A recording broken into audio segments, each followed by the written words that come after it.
चलिए तो भाई अच्छो 11th वाले बच्चे तैयार हैं। अगला हेडिंग, और उसका अगला हेडिंग आएगा, उसका नाम है लुईस स्ट्रक्चर। क्या आ रहा है अगला?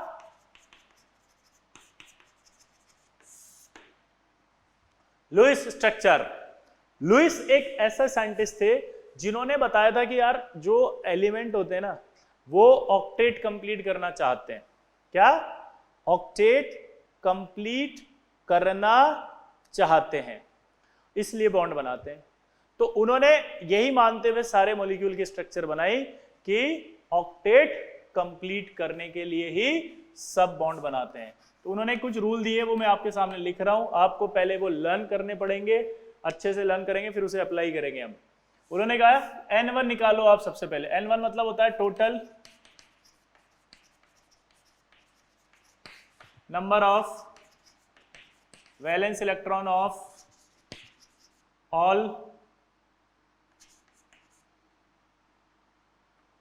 all atoms plus negative charge minus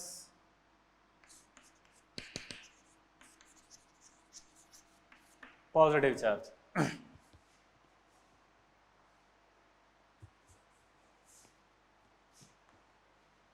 ठीक है, अब इधर देखो। N1 का मतलब होगा total number of valence electron of all atoms. क्या बोला? Total number of valence electron of all atoms. Total number of valence electron of all atoms. अब अगर उसमें कहीं पर भी माइनस आ रहा है तो इसका मतलब ऐड कर देंगे, क्योंकि माइनस आने पर वो इलेक्ट्रॉन ऐड हो जाता है। और प्लस आ रहा है इसका मतलब इलेक्ट्रॉन निकल जाता है। प्लस आ रहा है इसका मतलब क्या होता है? वो इलेक्ट्रॉन निकल जाता है। तो आपको क्या करना है, यहां पर अगर नेगेटिव आ रहा है तो आपको ऐड करना है, पॉजिटिव आ रहा है तो माइनस कर देना, जितने भी पॉजिटिव चार्ज हो। ठीक है? N2 8 into all other atoms plus 8 into all other atoms plus 2 into hydrogen atoms. ठीक है? N3 जो होगा वो N3 होगा आपका N2 माइनस N1, और ये होगा number of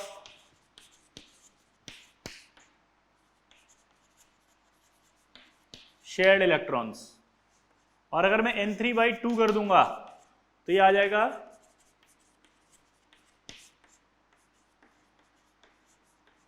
number of bonds. N4 ये आएगा N1 माइनस N3, और इसको कहेंगे number of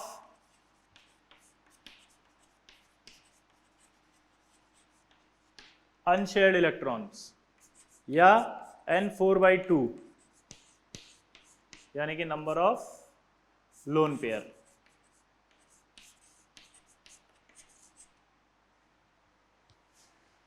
number of lone pair. तो ये आपको फॉर्मूले हैं, ये लर्न करने हैं। नोट करो पहले इसको जल्दी से, जल्दी। N1 बराबर total number of valence electron, जल्दी लर्न करो।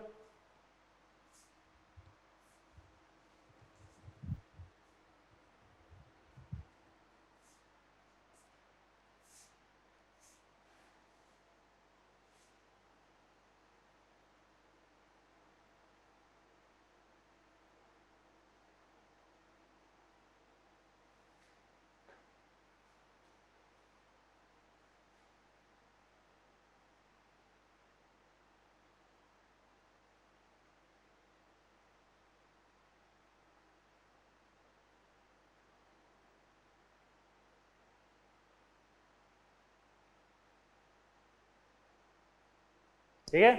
अब इसके बाद एक और इसमें फॉर्मूला आता है, फॉर्मल चार्ज। मैंने आपसे बोला था कि फॉर्मल चार्ज क्या होता है, वो मैं आपको पढ़ा दूंगा आगे।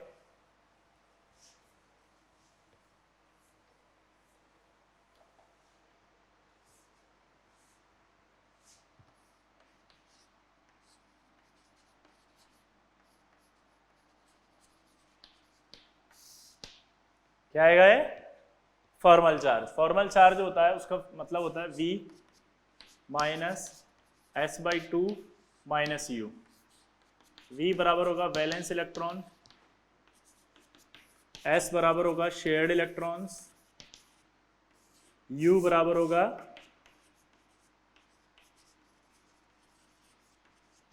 Unshared electron. अनशेयर्ड इलेक्ट्रॉन यानी U निकालना हो तो हमेशा 8 माइनस शेयर्ड इलेक्ट्रॉन करना, वरना आपसे हमेशा गलत आएगा ये। U जब भी निकालो ये अनशेयर्ड हमेशा कैसे निकालोगे? 8 माइनस शेयर्ड। क्यों? क्योंकि उसने कहा था 8 ही जुड़े होंगे total number of electrons. Lewis हमेशा क्या बोलता है? 8 इलेक्ट्रॉन, इसीलिए लुईस ऑक्टेट थ्योरी बोलते हैं इसको। लुईस ने जो थ्योरी दी थी उसका नाम क्या होता है? Lewis octet theory. तो वो ये मानता है हर एटम 8 इलेक्ट्रॉन करने के लिए बॉन्ड बनाता है। ठीक है, तो यानी कि 8 में से अनशेयर्ड कितने बचे होंगे? मान लो 6 शेयर्ड हुए तो ऑब्वियस ही बात है अनशेयर्ड कितने बचे होंगे? 2। 8 में से कम कर दो, अगर 8 के 8 ही शेयर्ड हैं तो अनशेयर्ड कितने हैं? 0, है ना? तो ऐसे निकालना है इसको। ये याद रखना, ये स्टेप हमेशा गलत होती है। अगर आप ये ध्यान नहीं रखोगे तो ये वैल्यू हमेशा गलत पुट कर दोगे आप। ठीक, तो ये आपने लिख दिया फॉर्मल चार्ज। नोट कर लो इसको फटाफट, चलो।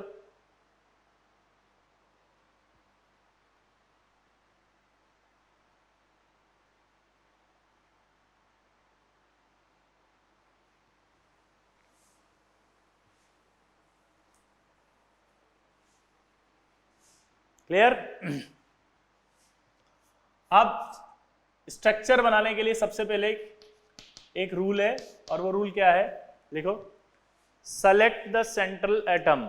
आपको एटम, सेंट्रल एटम को सेलेक्ट करना है। लिखो, select the central atom, select the central atom. उसके बाद लिखो, least electronegative atom acts as a central atom. लिखो, least electronegative atom, least electronegative atom acts as a central atom. Least electronegative atom acts as a central atom.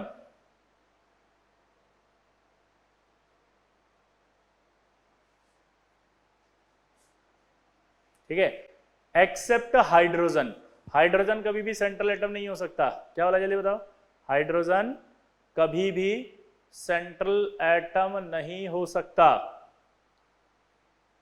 Hydrogen कभी भी central atom नहीं हो सकता। क्यों? क्योंकि हाइड्रोजन एक ही bond बनाता है। हाइड्रोजन सिर्फ क्या बनाता है? एक ही बॉन्ड। हाइड्रोजन क्या बनाता है? सिर्फ एक ही बॉन्ड।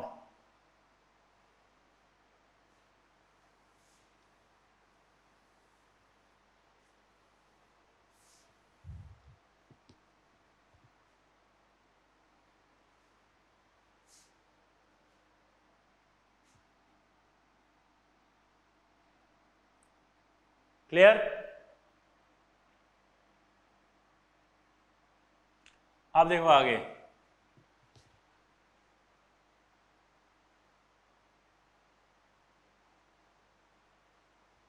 क्लियर हो गया तक? अब आपसे कहा जैसे कि COCl2 का आपको स्ट्रक्चर बनाना है। क्या बोला? COCl2 का स्ट्रक्चर बनाना है।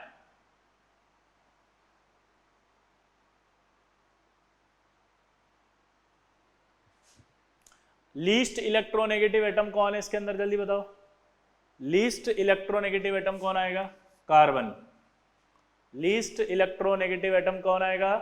कार्बन। ये लिख दिया, तो ये आपका COCl2 आ गया। लीस्ट इलेक्ट्रोनेगेटिव एटम कौन आ गया? कार्बन। क्लियर? कौन आ गया? कार्बन। अब सबसे पहले आपको यहां पर क्या निकालना पड़ेगा? इसका N1। अब कार्बन के वैलेंस इलेक्ट्रॉन निकालने पड़ेंगे पहले आपको। वैलेंस इलेक्ट्रॉन निकालने का मैं एक तरीका बता देता हूं आप सबको। Beryllium, boron, carbon, nitrogen, oxygen, fluorine और नियॉन।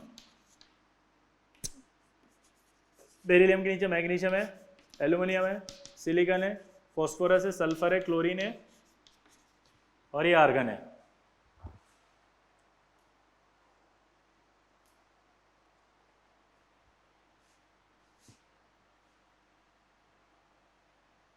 यहां पर आपका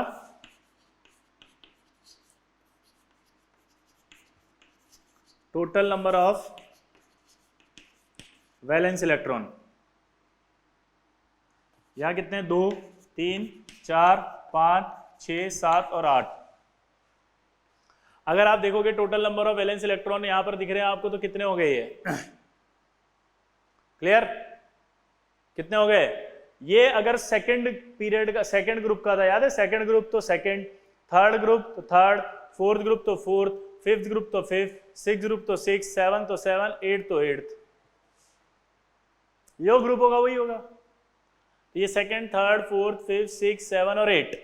तो यानी कि यहां अगर आप देखोगे तो वैलेंस इलेक्ट्रॉन आपको खट से कार्बन के दिख जाएंगे, तो कितने दिखेंगे? 4। ऑक्सीजन के देखोगे खड़ाक तो कितने दिखेंगे? 6।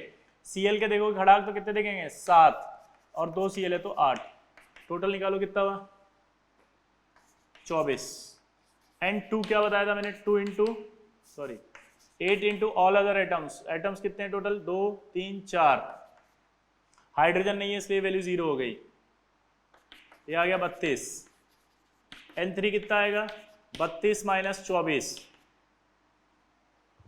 कितना बचा? 8। और N3/2 करो, 8/2 यानी कि 4। ये मैंने वैल्यू बताई थी नंबर ऑफ बॉन्ड्स। ये जो वैल्यू बताई थी वो क्या थी? Number of bonds. N4 बताओ, निकालना था। N1 minus N3। N1 कितना है? 24। N3 की वैल्यू क्या आई? 8 16। तो N4/2 जब मैंने कहा था तो इसका मतलब क्या आया था? 16/2 यानी कि 8। 8 क्या निकला? Number of lone pair.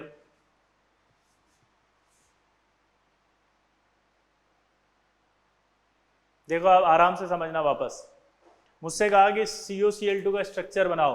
चिंता मत करो, अभी इतना सारा पढ़ते हैं, उसके बाद में 1 मिनट बताऊंगा, डायग्राम ऐसे ही बन जाएंगे आपसे। वो सब पढ़ना पड़ता है लेकिन ताकि फील आती है हमें अंदर से कि आखिर कैसे बनते हैं। थोड़ा जितना डिटेल में पढ़ेंगे उतना अच्छा समझ में आता है बाद में। पहले ही शॉर्ट नोट्स बना के पहले ही शॉर्ट में पढ़ लेंगे तो फिर वो फील नहीं आती कभी भी। ठीक है, तो इसलिए पूरी फील पढ़ रहे हैं हम ढंग से। पहले N1 निकाला। N1 के लिए जैसी आपको जरूरत पड़ी तो क्या पड़ी? वैलेंस इलेक्ट्रॉन की। तो मैंने आपके लिए तुरंत लिख दिया कि वैलेंस इलेक्ट्रॉन कैसे निकालते हैं। जो जिस ग्रुप का होता है वही उसका वैलेंस इलेक्ट्रॉन होता है। जो जिस ग्रुप का होता है वही उसका वैलेंस इलेक्ट्रॉन होता है। तो अगर वैलेंस इलेक्ट्रॉन की बात करें तो यहां वैलेंस इलेक्ट्रॉन देखो आप क्या दिख रहा है? ये सेकंड ग्रुप का है तो सेकंड हो गया, थर्ड का है तो थर्ड, फोर्थ का है फोर्थ, फिफ्थ का है फिफ्थ, सिक्स का है सिक्स, सेवन का, एट्थ का। ठीक है, तो यहाँ पर आपके total number of valence electron आ रहे हैं 2 3 4 5 6 7 8।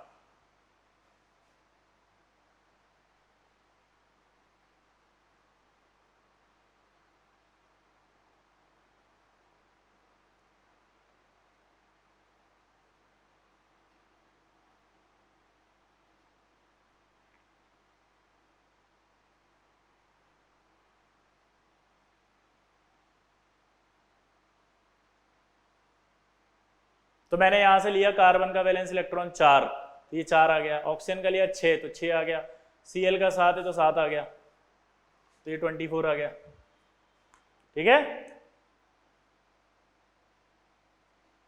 क्लियर? ये N3 आ गया, ये N1 आ गया। N1 के बाद N2 की बात करी तो 8 इंटू ऑल अदर एटम्स था, तो 8 इंटू ऑल अदर एटम्स में आपके पास क्या आ गया? 8 इंटू ऑल अदर एटम्स में आपका 8 इंटू 4, 4 एटम है तो 4 कर दिया। N3 था 32 माइनस 24 तो 8 आ गया। यहां पर आप देखो N3/2 किया था मैंने, तो बोला था नंबर ऑफ बॉन्ड्स। N4 बोला था N1 माइनस N3 करना, तो ये आ गया 16। 16 को डिवाइड बाई 2 करते थे तो नंबर ऑफ लोन पेयर आते थे। तो यानी कि इस कैलकुलेशन से मुझे एक बात समझ में आ गई, इस कैलकुलेशन से मुझे ये बात समझ में आ गई कि भाई मेरे पास जो नंबर ऑफ बॉन्ड्स होंगे वो होंगे 4 स्ट्रक्चर में, और जो लोन पेयर होगा वो लोन पेयर होंगे मेरे पास, बोलो 8। तो अब स्ट्रक्चर बनाते हैं अपन।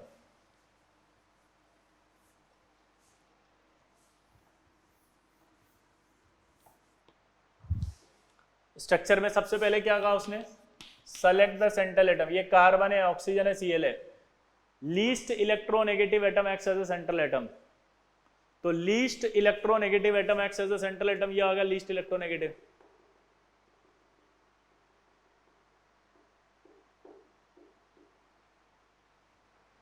Least electronegative atom acts as a central atom है,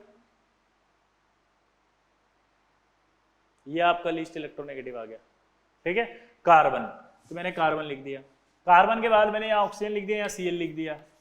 अब ये डाउट नहीं आना चाहिए कि आपने ऐसे ही क्यों लिखा, आप चाहो ऐसे लिख दो, आप चाहो ऐसे लिखो, आप चाहो ऐसे लिखो, आप चाहो ऐसे लिखो, आप चाहो ऐसे लिखो, समझ गए मेरी बात। लुईस ने कुछ नहीं कहा था, कैसे भी लिखो, लुईस स्ट्रक्चर्स में ज्योमेट्री नहीं बताई जाती है, ज्योमेट्री कभी नहीं बताता लुईस, लुईस सिर्फ स्ट्रक्चर बताता है, कितने स्ट्रक्चर का मतलब कितने बॉन्ड हो गए, कितने लोन पेयर होंगे, ये that is called structure, shape या ज्योमेट्री की बात नहीं की थी उसने। तो आप कैसे भी लिख सकते हो, तो ये डाउट नहीं आएगा आज के बाद कि आपने ऐसा क्यों लिखा, क्लियर, कैसे भी लिखो, तुम्हारी मर्जी हो जैसे लिखो।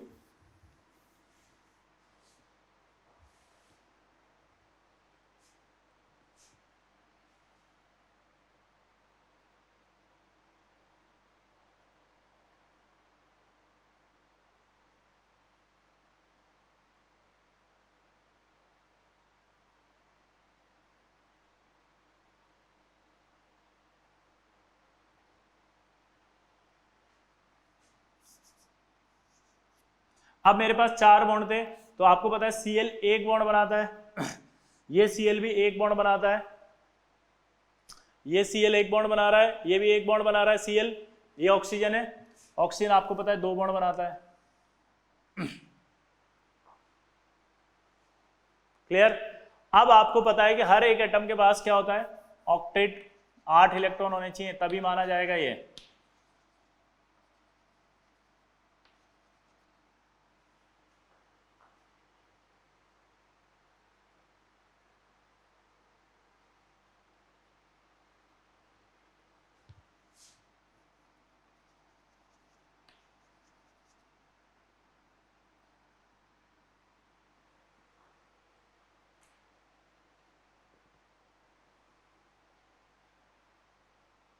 ये मैंने इलेक्ट्रॉन को डॉटेड कर दिया जानबूझ के, तो ये आपका dot dot dot dot dot dot dot dot dot dot कर दिया,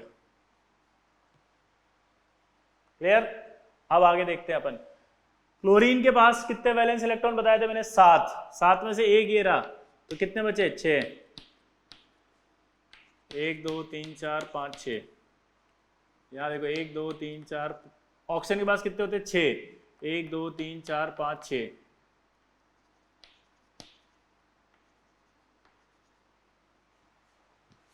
ये 6 आ गया। अब आपको चेक करना है कि सबके पास 8 है कि नहीं है, तो 1 2 3 4 5 6, ये तो 6 हो गए। आप जब ये बॉन्ड होता है तो इस बॉन्ड के दोनों इलेक्ट्रॉन दोनों के पास काउंट होते हैं, यानी ये दोनों इसके पास भी काउंट होंगे, ये दोनों इसके पास भी काउंट होंगे, तो ये 2 2 4 2 6 2 8, यहाँ देखें अगर अपन तो 2 2 4 2 6 2 8, यहाँ देखो तो 2 2 4 2 6 2 8, यहाँ देखो तो 2 2 4 2 6 2 8, सबके पास 8 आ गए। Total number of lone pair count करो कितने आ रहे हैं, देखिए 1 2 3 4 5 6 7 और 8, अपना कैलकुलेशन में भी 8 आया था। ये स्ट्रक्चर अभी सही है या नहीं है इसका पता लगाना है। स्ट्रक्चर अभी सही नहीं मानी जाएगी कब तक, जब तक स्ट्रक्चर सही नहीं मानी जाएगी, कब तक, जब तक फॉर्मल चार्ज नहीं निकाल लेते।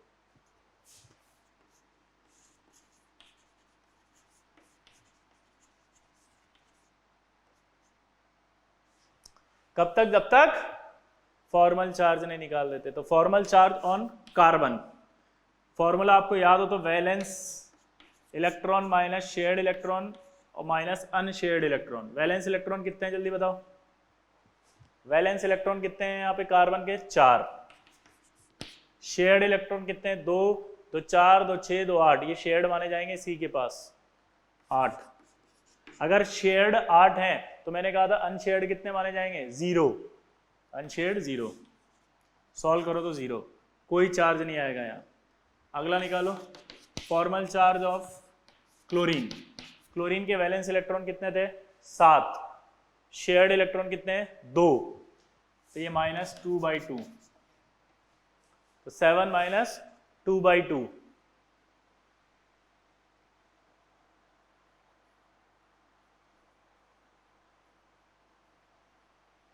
अब क्या करें, शेयर्ड के बाद अनशेयर्ड है, 2 शेयर्ड है तो अनशेयर्ड 6 आएंगे, क्योंकि मैंने कहा था 8 में से कम, क्या बोला 8 में से 2 हटेंगे तो 6 आएंगे, या फिर 0 आएगा, कैलकुलेट कर लो।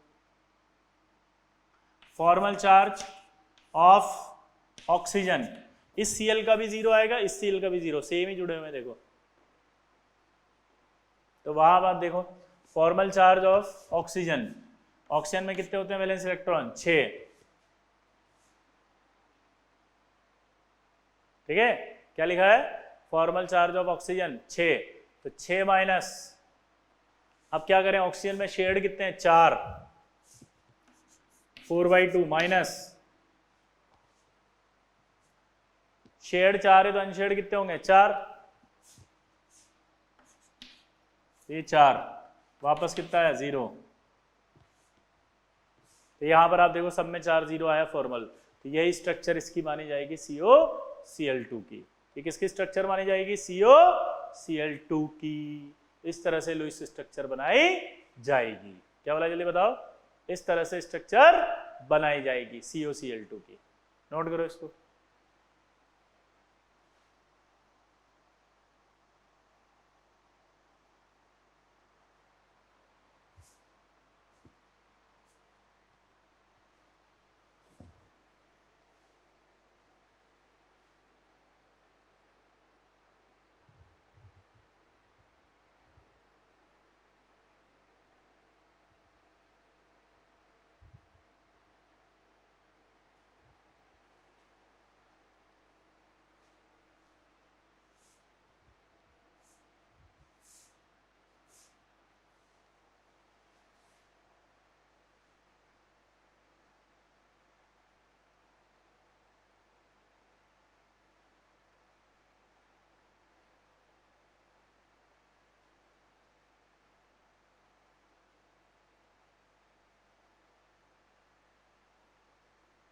क्लियर, चल अब अगला मॉलिक्यूल देखो,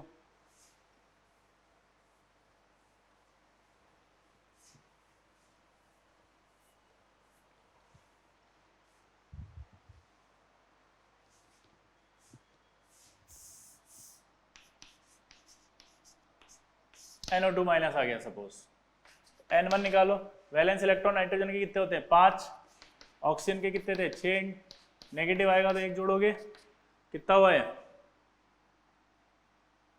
18, N2 कितना था 8 into all other atoms 3, N3 कितना होगा 24 माइनस 18 6, तो N3/2 करेंगे तो 6/2 यानी कि 3 यानी कि नंबर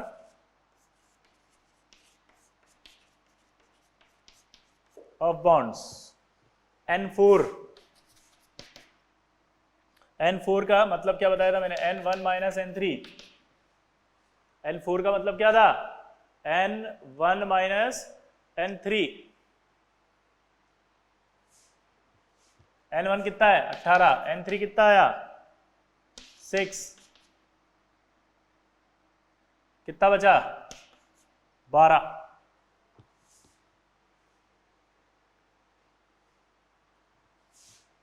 तो क्या है ये N4/2, 12/2 यानी कि 6 क्या आया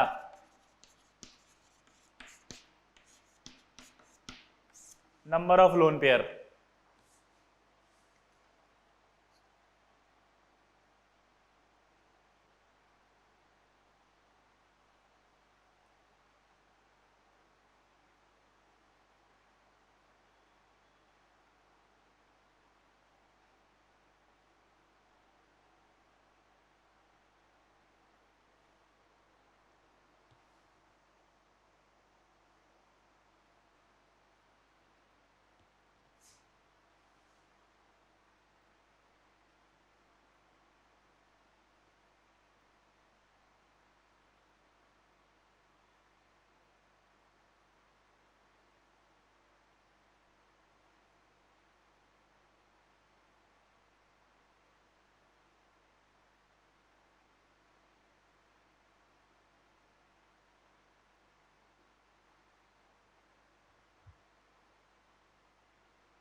हो गया?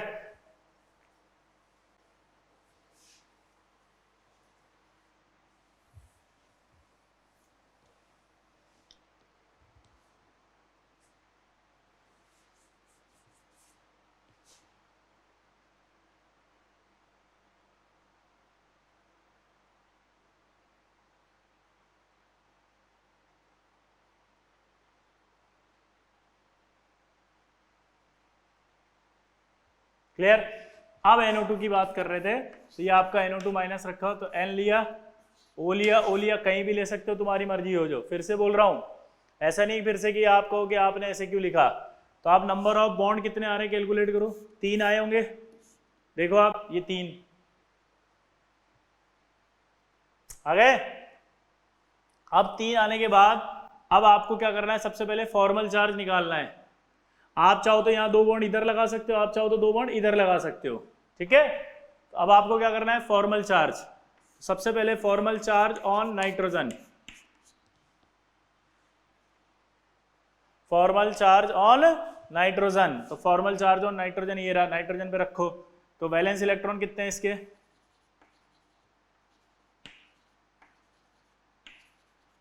ये फॉर्मल चार्ज ऑन नाइट्रोजन क्या करें बताओ, वैलेंस इलेक्ट्रॉन कितने होंगे 5 माइनस शेयर्ड 2 2 4 2 6, अनशेयर्ड कितने 2, तो कितना आया टोटल 0। फॉर्मल चार्ज ऑन, अगर मैं इसको ऑक्सीजन 1 दे देता हूं, इसको ऑक्सीजन 2 दे देता हूं, तो फॉर्मल चार्ज ऑन ऑक्सीजन 1 बराबर, देखो जरा कितना आएगा, ये रहा 1। अब ये 1 आया तो शेयर्ड इलेक्ट्रॉन तो कितने आ रहे हैं इसके 4, वैलेंस इलेक्ट्रॉन कितने 6, शेयर्ड 4 और अनशेयर्ड कितने हुए 4, कैंसिल करो तो 0 आएगा, इसका फॉर्मल चार्ज भी 0। फॉर्मल चार्ज ऑन ऑक्सीजन 2, इस वाले 2 पर बात करें, शेयर्ड कितने 6 माइनस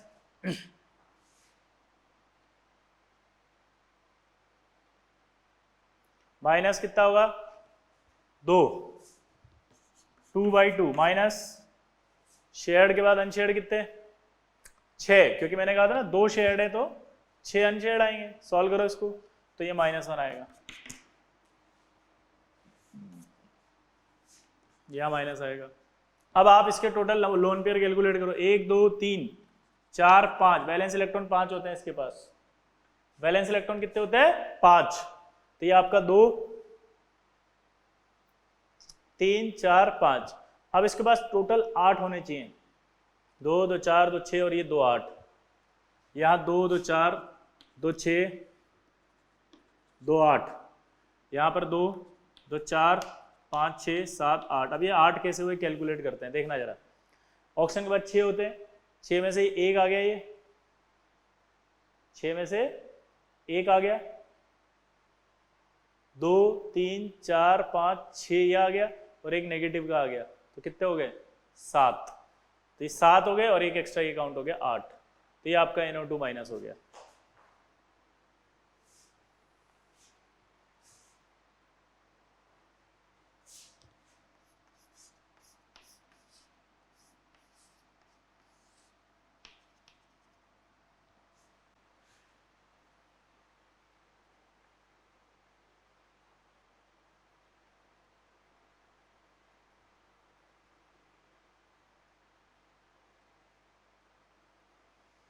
अब यहां पर एक खास बात छुपी हुई है, बताओ क्या, रेजोनेंस।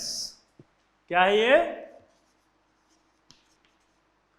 एक काम करते हैं यार, ठीक है, रेजोनेंस थोड़ा सा पहले ये समझ में आया नहीं है, बाद में बात करेंगे रेजोनेंस की। रेजोनेंस का मीनिंग होगा कि आप ऐसे भी लिख सकते हो, ऐसे भी लिख सकते हो, ठीक है, चलो पढ़ ही लेते हैं। लेकिन फिर रेजोनेंस फिनोमिना, रेजोनेंस कब होगा, जब कभी डबल बॉन्ड और डबल बॉन्ड ऑल्टरनेट पोजीशन पर आ जाए, डबल बॉन्ड और लोन पेयर ऑल्टरनेट पर आ जाए, डबल बॉन्ड और नेगेटिव ऑल्टरनेट पर आ जाए, डबल बॉन्ड और ट्रिपल बॉन्ड ऑल्टरनेट पोजीशन पर आ जाए, तो एक कंडीशन होती है रेजोनेंस। रेजोनेंस एक फिनोमिना है जिसमें क्या होता है कि ये आपका डबल बॉन्ड के साथ जाएगा, ये डबल बॉन्ड लोन पेयर के साथ जाएगा। इसको क्या कहते हैं अपन? रेजोनेंस। कैसे होगा वो मैं बताऊंगा अभी आपको बस ये देखना सिखा रहा हूं कि कैसे पता चलेगा आपको कि रेजोनेंस होगा या नहीं होगा। आपको कैसे पता चलेगा कि रेजोनेंस होगा या नहीं होगा?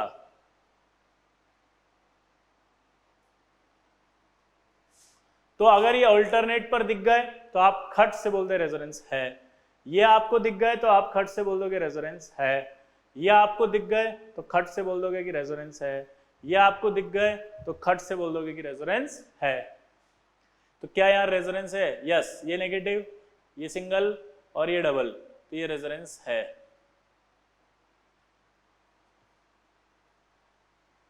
ये रेजोनेंस है।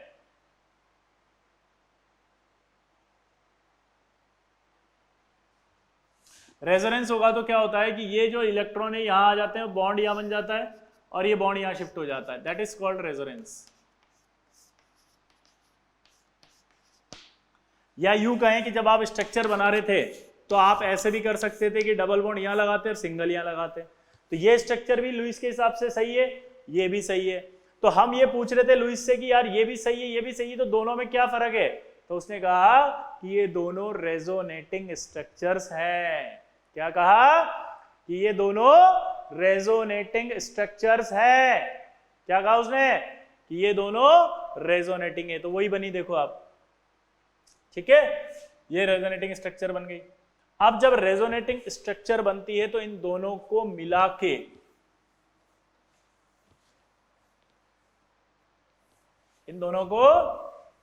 के एक तीसरी स्ट्रक्चर बनाई जाती है जिसे रेजोनेंस हाइब्रिड कहा जाता है। That is called resonance hybrid. इसमें ये नेगेटिव दोनों ऑक्सीजन पर आ रहा है, ध्यान से देखो, एक यहां, तो इसका मतलब एक ऑक्सीजन पर कितना माना जाएगा? आधा।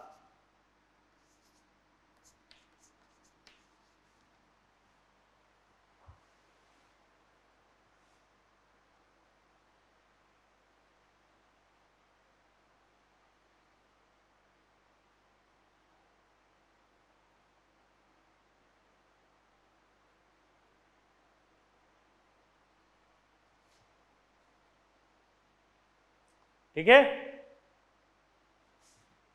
ये रेजोनेंस हाइब्रिड है। इस हिसाब से अगर आप देखो तो यहां पर भी पार्शियल डबल बॉन्ड कैरेक्टर है, यहां भी पार्शियल डबल बॉन्ड कैरेक्टर है। इसका मीनिंग क्या है समझना आप। ये एक पाई बॉन्ड है, ये पाई बॉन्ड यहां भी हो सकता है, ये पाई बॉन्ड यहां भी हो सकता है। इसका मतलब ये एक पाई बॉन्ड है तो ये आधा इधर माना जाएगा, आधा इधर माना जाएगा। ये आधा को शो करने के लिए डॉट डॉट डॉट डॉट बनाया गया है। ठीक है, एक पाई बॉन्ड दोनों जगह है तो एक जगह कितना है? आधा। तो ये जब आधा होता है तो ऐसे डॉट डॉट डॉट डॉट बनाया जाता है। तो इसका मतलब यहां पर भी जितना आ रहा है उतना ही यहां पर भी आ रहा है ये। ठीक है, तो ये NO2 का स्ट्रक्चर होगा hybrid.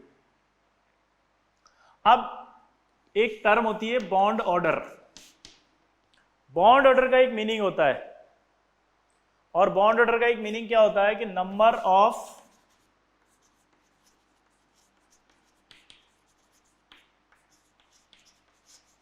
Covalent bond between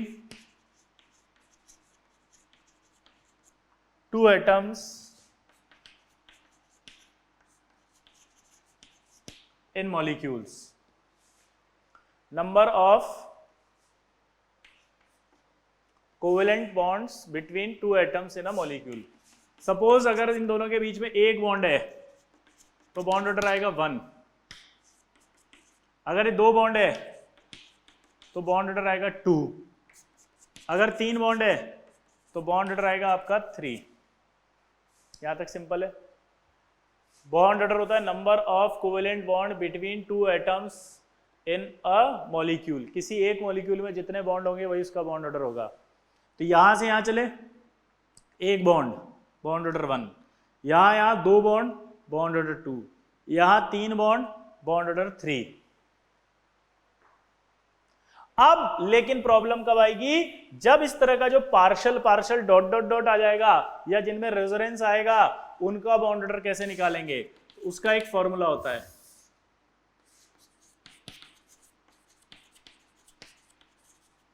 total number of bonds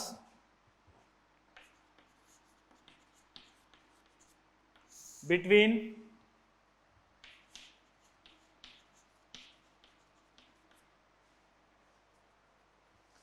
total number of bonds between two atoms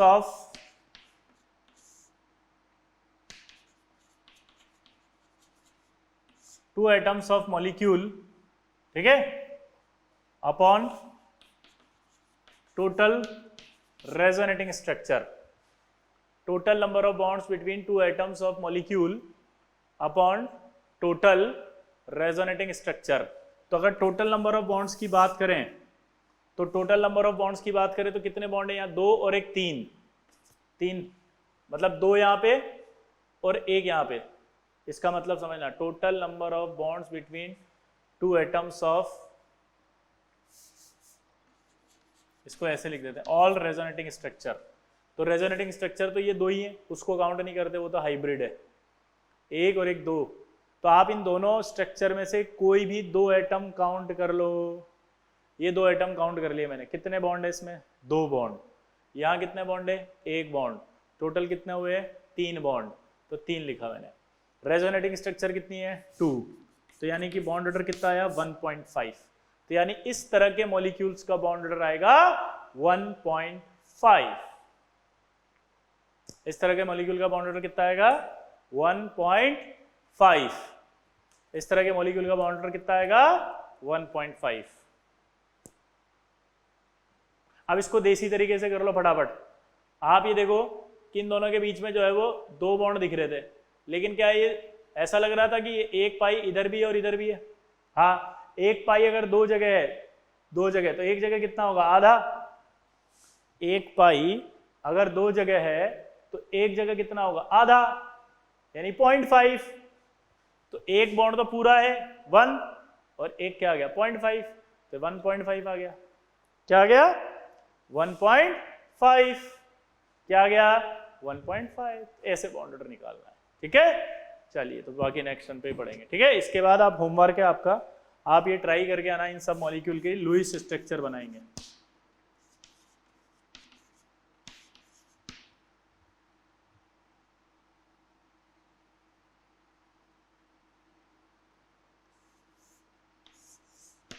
ठीक है, इन तीनों स्ट्रक्चर का लुईस बना के लाए. ठीक है, चलिए बाकी नेक्स्ट टाइम में पढ़ते हैं.